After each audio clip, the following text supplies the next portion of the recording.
Alhamdulillah, nahmaduhu wa nasta'inuhu wa nastaghfiruh wa na'udzu billahi min shururi anfusina wa min sayyi'ati a'malina.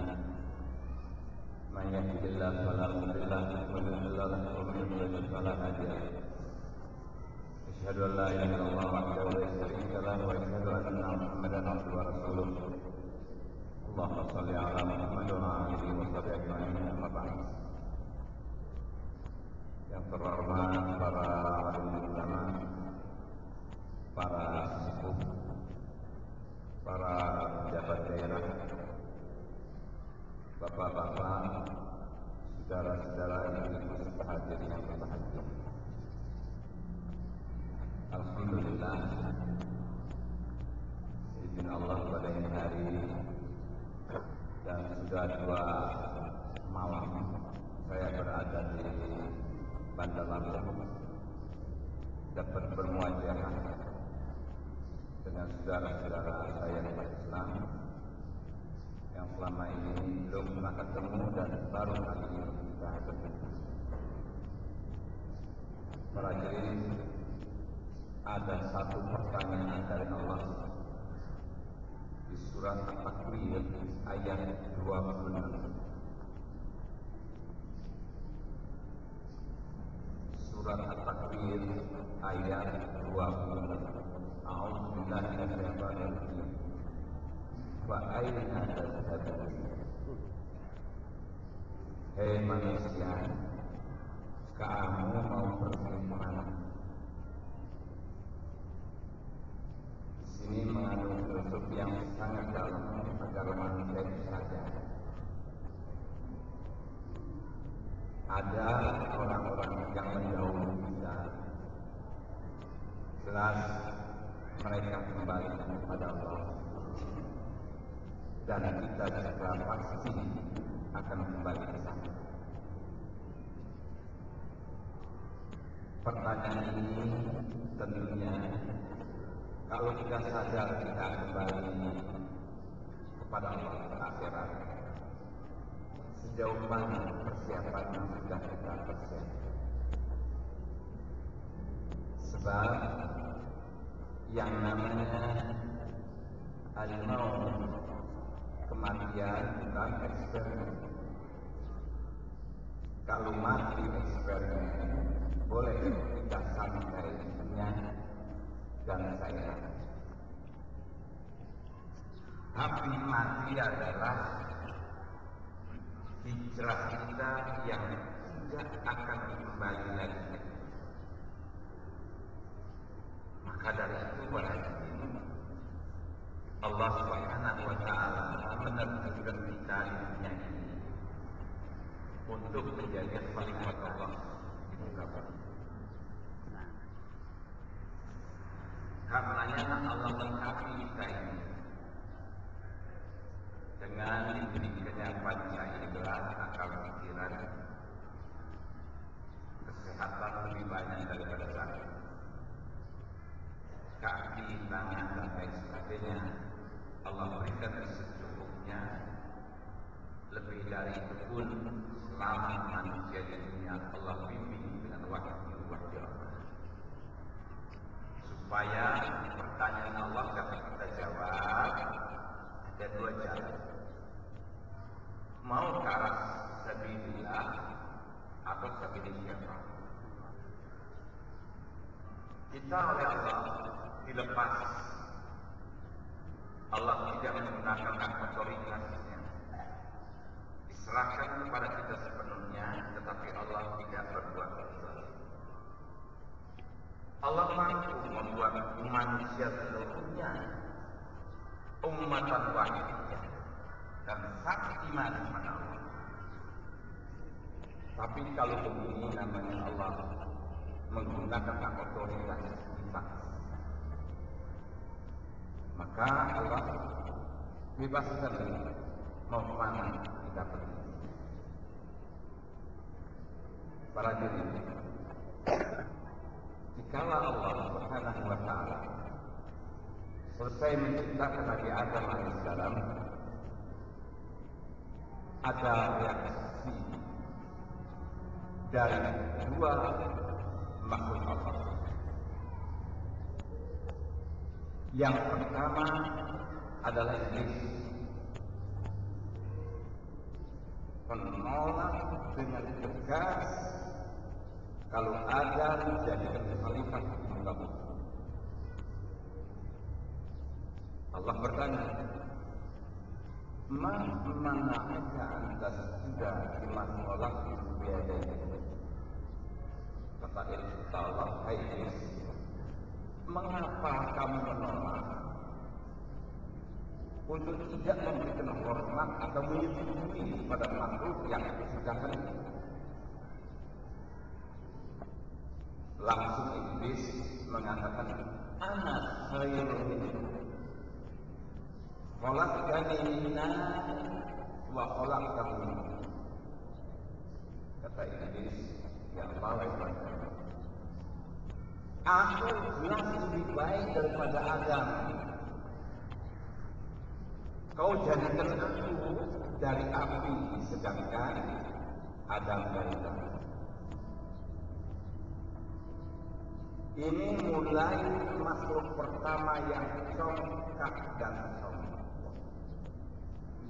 Iblis tidak sadar dia jadi makhluk yang baik, ngaku baik karena dari api. Apakah dia yang menciptakan diri dia sendiri atau Allah? Itu yang menciptakannya Allah. Mengapa dia harus sombong? Ini pelajaran. Kalau ada manusia diberikan ganteng sombong, begitu. Ada manusia diberikan cantik sombong, ikut iblis. Kalau ada orang yang diberikan kedudukan oleh Allah, sombong, ikut iblis. Juga kalau ada yang Allah berikan kekayaan itu sombong, dia ikut iblis. Karena kesombongannya padahal dia mencapai sendiri. Anak khairun minhu khalaqtani min nar wa khalaqtahu min tin. Dia sudah mencapai sendiri. Engkau yang menciptakan aku, ya Allah, dan yang bilang api lebih mulia dari aku siapa? Siapa? Karena kesombongannya dia merasa dia lebih hebat. Padahal api fungsinya hanya membakar. Kata Ibn Abbas, tanah jauh lebih baik daripada air. Tanah bisa mengeluarkan air yang subur. Tanah bisa menumbuhkan berbagai kebun-kebunan. Tanah bisa mengembangbiakan ternak kera di muka bumi. Tanah bisa mengeluarkan berbagai hasil tambang yang manfaatnya buat manusia. Api. Nah, di sini hadirin, kata Allah, kalau begitu sejak sekarang kau makhluk yang tertutup, tempatmu di neraka. Usul kepada Allah, ya Allah, aku ditutup olehmu ini karena fa'anzirni ila yaumi yub'atsun. Ya Allah, panjangkan umurku sampai hari kiamat, ya Allah. Apa tujuanmu? Aku ada program, ya Allah. Aku dendam dengan Adam dan anak. Aku punya program, ya Allah. Sebutan iblis ini Allah abadikan di surat Al-A'raf ayat 16 dan 17. La'aqudanna lahum siratal mustaqim thumma la'atiyannahum min bayni aydihim wa min khalfihim wa an aymanihim wa an shama'ilihim wa la tajidu aktsarahum syakirin. Kata iblis, ya Allah, tidak ada program. la'aqudanna lahum siratal mustaqim. La'aqudu fi'il mudhari' untuk anak. Setiap fi'il mudhari' ditambah dengan nun taukid as-sakinah, nun yang tasdid, la'aqudanna, pasti akan aku belum sampaikan. Karena ini menggunakan nun taukid as-sakinah dalam bahasa Arab. La'aqtul, saya akan membunuh. Kenapa? La'aqtulan menggunakan nun taukid al-sakinah. Saya akan bunuh, tidak ada tentuan. Kalau la'aqtulanna, akan saya bunuh sampai kena. Itu dalam gramatikal bahasa Arab kalau menggunakan nun taukid al-sakinah sampai kena. Ini iblis dan dari Allah. La'aqudanna lahum siratal mustaqim. Pasti aku akan membentuk jalan yang lurus. Tsumma la'atiyannahum. Ini pun bil mudhari' dhamir ana ditambah lagi dengan nun taukid as-sakinah. Tsumma la'atiyannahum. Pasti aku akan mendatangi hamba-Mu yang mengaku beriman padamu, goda dari itu. Gagal. Wa min khalfihim, aku berputar sebelah. Gagal. Wa an aymanihim, aku berputar sebelah kanan. Gagal. Wa an syama'ilihim, aku berputar sebelah kiri. Wala tajidu aktsarahum syakirin. Kalau harapanmu berhasil, hamba-Mu yang bersyukur atau beriman sedikit sekali. Nyata perhatian. Dari 6 miliar umat manusia di dunia, yang muslim baru 1,2 miliar. 1,2 miliar disaring lagi campur Islam sekuler, Islam jil, Islam arkanan, dan Islam katolik. Mungkin disaring tinggal 200 juta saja dari jumlah 6 miliar umat manusia. Kapan sekarang? Coba Ustaz terus pekan depan panggil dangdut dari Jakarta limpah, tidak emas. Coba didorong. Kalau untuk ke jalan Allah itu tadi saya bilang penuh dari depan, gagal berputar ke belakang, gagal ke belakang, gagal lagi. Wala tajidu aktsarahum syakirin. Para hadirin boleh pilih. Lihat masjid.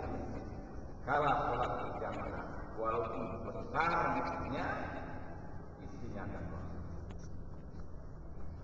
Kira-kira masjid yang besar dan megah ini, kalau sholat berjamaah berapa pusat saja? Berapa pusat Pak? 60 kurang banyak. Ini bukti para di sana pun berat penduduk oleh Allah. Kemudian kata Iblis, aku masih ada program yang lain. Apa program? Allah abadikan di surat Al-Hijr ayat 39. Rabbi bima aghwaytani la uzayyinanna lahum fil ardh wa la ughwiyannahum ajma'in illa ibadaka minhumul. Ya Allah, Engkau telah memperdayakan aku katakan, perkenankan aku akan memperdayakan seluruh umat manusia dengan jalan. Aku akan menghiasi muka bumi dunia ini dengan hiasan yang indah, agar perbuatan baik namanya buruk di mata manusia dan perbuatan buruk namanya baik. Yang aku tidak kami menggarap ya Allah illa ibadaka minhum. membunuh pasti. Yang aku tidak sanggup, aku garap tambah yang emas. Kiai bisa, Ustaz bisa. Tapi setan itu sendiri komplit. Kiainya ada, Ustaznya. Maka kalau yang mau digodanya kapten, setannya pangkatnya mayor. Jadi setan dunia lebih tinggi daripada itu. Jadi jangan heran kalau suatu saat namanya ustaz tergelincir, kiai tergelincir, memang setan sudah menghiasi muka bumi dan menghiasi dunia. Coba para hadirin merasakan. Kalau ada hiburan kita mau pergi, semangat tidak? Semangat. Tapi kalau pengajian mau sholat, males. Mau hiburan itu didorong oleh setan. Tapi kalau pengajian kita para jemaah. Coba ayat ini saya hubungkan dengan surat Fatir. Dengan surat Fatir.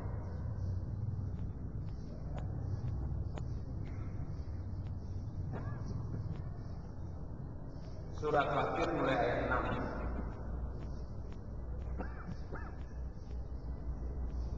Inna syaitana lakum aduwwun fattakhidhuhu aduwwa. Innama yad'u hizbahu yakunu min ashabis sa'ir. Kata Allah, hati-hati. Setan itu musuhmu. Jadikan dia lawanmu, jangan kawan. Karena setan itu akan menggiring kamu ke arah neraka jahanam. Jadi kita harus tegas menghadapi setan itu dan tegas. Sebab kata Allah jadi musuh. Nanti para hadirin bertanya, yang setannya saya tidak bisa melihat. Gitu ya. Tapi setan itu ada dua macam. Ada syayatinul insi, ada syayatinul jinni. Kalau syayatinul insi, kalau para hadirin hadir pengajian, ada yang ajak ke tempat hiburan, syayatinul insi. Kalau kita mau ke masjid, kalau datang orang akan ngobrol yang menang, sampai kita tidak jadi di masjid. Syayatinul insi. Kalau syayatinul jinni, kata Nabi yang semacam sudah melalui pori-pori menuju aliran darah ke otak. Jadi itu diprogram oleh sebuah unsur, oleh syayatinul insi dan syayatinul insi memprogram stasiun TV dengan cara-cara yang kira-kira orang bisa lupa ngaji, lupa sholat. Bahkan ada kalanya di waktu betul sholat maghrib, acaranya bagus. Nanti syayatinul ini yang melalui darah sampai otak mendorong kita untuk lihat TV dan penasaran kalau tidak ada. Itu didorong kita. Karena itu kalau ada pertandingan bola juara dunia jam 2 malam kita bangun. Iya kan? Jam 2 ini. Tapi kalau mau tahajud, wah, bulannya luar biasa. Ini ada kisah kejadian. Tapi saya sendiri kata orang. Ada tukang kredit bank, itu umumnya tukang kredit ini dari Tasik. Ya maaf ya kalau tidak ada dari Tasik. Dia ngeributin barang sampai ke Jawa Tengah, ke pedalaman Jawa Tengah. Dapat jodoh dari Jawa Tengah di pedalaman. Di sana belum ada listrik, belum ada pengeras suara. Jadi istrinya kalau mendengar panggilan sholat, kalau tidak ada keterangannya belum. Setelah nikah, oleh suaminya dibawa ke Tasik. Rumah suaminya di samping subuh dikumandangkan azan.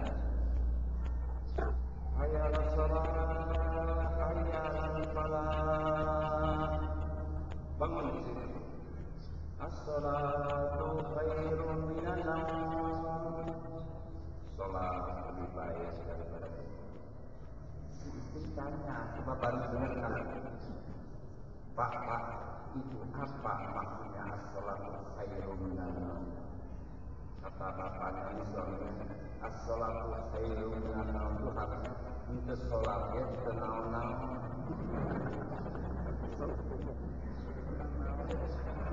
Diputer, mungkin satu pengantin baru, dua bawahnya begini, sehingga sholat lebih baik daripada tidur. Diputer untuk sholat tenang-tenang. Kira-kira para hadirin pernah tidak begitu? Pernah tidak para hadirin? Secara lisan tidak. Tapi kalau kita dengar azan subuh menggeruduk, wajib kamu belajar tutup pintunya sama bantal. Sampai subuh kesiangan itu menganggap itu sholat tenang-tenang. Artinya sedang tidur saja ditungguin mereka, apalagi dalam keadaan jajan. Ayat selanjutnya di sini kata Allah, yang bergaul, berhubungan, berkawan dengan setan, lalu mereka jadi kufur. Alladzina kafaru lahum adzabun syadidun walladzina amanu wa 'amilus shalihati lahum maghfiratun wa ajrun kabir. Orang-orang yang kafir yang sudah setan itu adalah mereka termasuk kafir yang akan bersiksa yang sangat dahsyat. Tapi orang yang menjadikan setan sebagai lawan dan musuhnya, insya Allah digolongkan orang-orang beriman yang akan dapat imbalan jannah. Terus ayat selanjutnya tadi dari ayat 6, ayat 7, ayat 8. Apa manjina lahu su'u amali fara'ahu hasanah. Fa inna Allah yudhillu man yasha' wa yahdi man yasha' fala tadhhab nafsuka 'alaihi hasarat inna Allah 'alimun bima yasna'un. Kata Allah, barang siapa yang amal buruknya dihias oleh setan, maka amal buruk itu nampaknya baik karena dihiasi oleh setan. Coba tanya orang suka minuman keras, dalam hatinya sih tidak cocok, tapi karena dihiasi oleh setan timbul daya pikat. Begitupun perjudian dan lain sebagainya, perbuatan durhaka itu secara manusia fitrah itu buruk dari setan. Tapi nampaknya baik karena diperindah oleh setan pada. Karena itu kata Allah selanjutnya, fa innallaha yudhillu man yasha' wa yahdi man yasha'. Selanjutnya Allah akan menyesatkan siapa yang dikehendaki dan Allah akan memberikan hidayah kepada siapa yang dikehendaki. Tolong jangan salah tafsir. Kalau salah tafsirkan, kalau begitu yang disesat